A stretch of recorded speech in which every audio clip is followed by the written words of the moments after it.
to the Ravens, Bengals, Steelers, Browns. Nothing jumps out to me. Ravens 11.5, Bengals 9.5, Steelers 8.5, Browns 5.5. Nothing seems underwhelming or overwhelming. The next. All right, we kind of just brushed over that. I'm interested about that division. On the Patriots. Let's go to the Ravens, Bengals, Steelers. So maybe I'm just a little bit too high on the Fangio train and just how much of an impact when you get the right coach in for a team. But the Bengals also offensively were so awesome, and their defense was so awful, which we obviously know. But I think when you really let that marinate for a second, and you really kind of think about it, and think about how crazy that offense was. I mean, you watch some of those games, and you just see what they could do offensively. Even though it was incomplete, right? Even though they didn't really kind of get the run game going until a little bit later. Then even when they did get the run game going, their running back got injured. I forget what. I think that was against the Broncos. Like there was just some kind of issues there. And then again, the defense and even had issues with field goal kicking, et cetera, et cetera. It's not hard to imagine that if the defensive coach hire is a hit, they make some smart decisions in the draft, that we know that offense is, and the problem is, since they've dealt with injuries in the past, Joe Burrow, T. Higgins kind of always feels like he's always a little bit banged up. But as long as everyone's, for the most part, healthy, no like true injuries, it feels like this season the Bengals could really pop. Again, as long as they actually fix some of their defensive issues, and we come away with this season saying, wow, so-and-so is an awesome coordinator, he'll be a head coach one day, and in the NFL, etc. Then it's just you see the Bengals then essentially going 4-0 just off of the Steelers and the Browns, just like that. I mean, I guess it depends. Like, who the heck is the quarterback for the Steelers? Who the heck is the quarterback for the Browns? But like, you just got to imagine Joe Burrow with a high-powered offense and a competent defense when you're going up against some of these inferior opponents. Like, how do you just not simply win? Like, how is it just not complicated? And you just, come away with the win. It was 28-10. That's it. Just 35-14, 38-21. Yeah, it's a pretty straightforward game. Nothing too crazy. Pretty simple. So-and-so got banged up in the fourth quarter a little bit, but he's good. Like, that's it. Not much more to talk about. That's what I would anticipate. Now, unfortunately, with the Bengals, you never know. And like I said, maybe I'm still too high on just kind of the stark difference of bringing in a truly, like, I just don't think we could ever underestimate how impactful bringing in a competent, high-level coach who has a vision and deep understanding of what to do.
Now, I'm not going to 100% say that the defensive coordinator for the Bengals is, automatically going to be this grand slam home run, but I do think that there's reason for healthy optimism.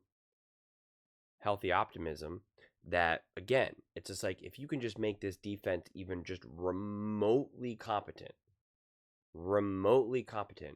this offense is so ridiculous, so insane. I mean, how can they not win then at least 10 games? How could they not?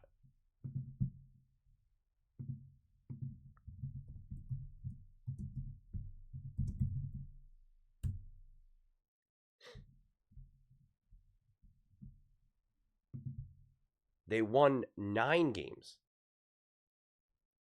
with one of the worst defenses in the NFL. They were giving up over 100 points more than some of these other teams. I mean, it's just kind of outrageous. And you're telling me that if they upgrade on defense, that they can't win at least 10 games?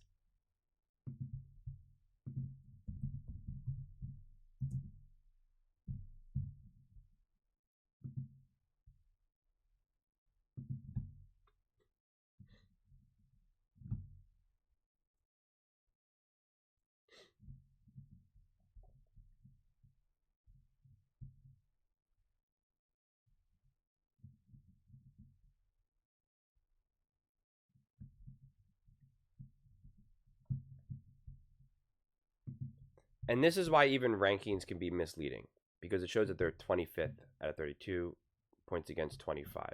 But that's misleading when you play a team like the New England Patriots and only give up 16 points. Because it's saying, all right, But then you play the Commanders, you give up 38. You play the Ravens, you give up 41. You play the Eagles, giving up 37. The Ravens, 35. The Chargers, 34. Against any team that had like a good offense that could do like anything, they just gave up point after point after point. It was just like endless. Like any game where they needed their defense to actually be something, they were nothing. And so, yeah, you get a couple of these random games like against the Browns where you only gave up 6 points. That ends up being really big for your kind of, average for how many games, how many points you're giving up. Those are outlier situations. You got to play the Giants and you gave up 7 points. Again, congratulations. Who the heck was even the quarterback for the team at that point?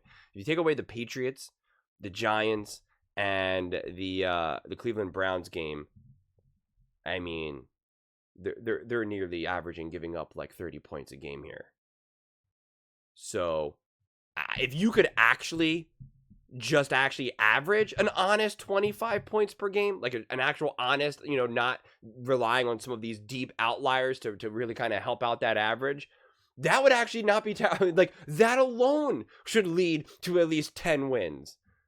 Dare I say 11 wins, especially when your offense obviously, is pretty good. And you obviously can't just do the math here. You can't just be like, oh, well, if they just average 25 and they average 27.8, well, then technically then they should win, very regularly. And we know it doesn't work that way. But there is still some truth in some of these, in some of these situations here. So, I think there's some potential for the Bengals to really kind of bounce back. But to me, it actually really so falls more on the defense more than anything. I have the trust in the offense. My only ever fear with the offense is injuries and, Joe Burrow randomly getting banged up or whatnot, because he is legitimately injury prone. I think it's safe to say, I don't think that's a far stretch at this point in his career to kind of just admit that. So you just don't know. But if this defense could just be even remotely competent, and like I said, if they could actually just average like an honest 25 points, giving up, like that alone should be a boost here and give them an actual 10, 11 wins or so. And there should be no losses to a quarterbackless Steelers or Browns. Maybe if Aaron Rodgers is there with the Steelers and that actually really works, it's like, okay, you could be a little bit more I could see a divisional game, Aaron, redemption, etc., etc. It's like, I could see it. But like, I don't care who the quarterback is for the Browns at this point. I mean, it can be Kirk Cousins a rookie quarterback, Shador Sanders maybe or something. Like, no. So it's just like 4-0 right there. 4-0 right there. A split with the Ravens. That's 5. That's 5.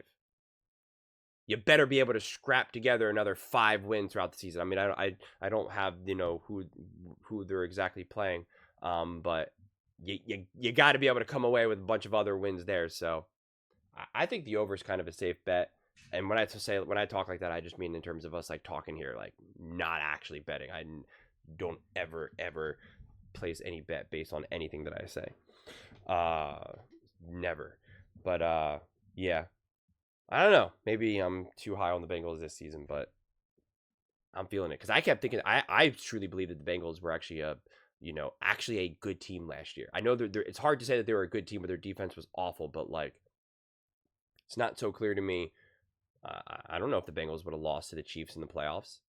Like they could have beat the Chargers, the Steelers, the Broncos. Obviously, they played them and beat them. The Broncos, the Texans. I mean, just go through the teams. Obviously, the toughest games would be the Bills, the Ravens, and the Chiefs. And they played the Ravens those games were box office, both games. So like you can't just say, oh, the Ravens would have beat them. You don't know that. And then the Bills and the Chiefs, it's like they play the Chiefs close.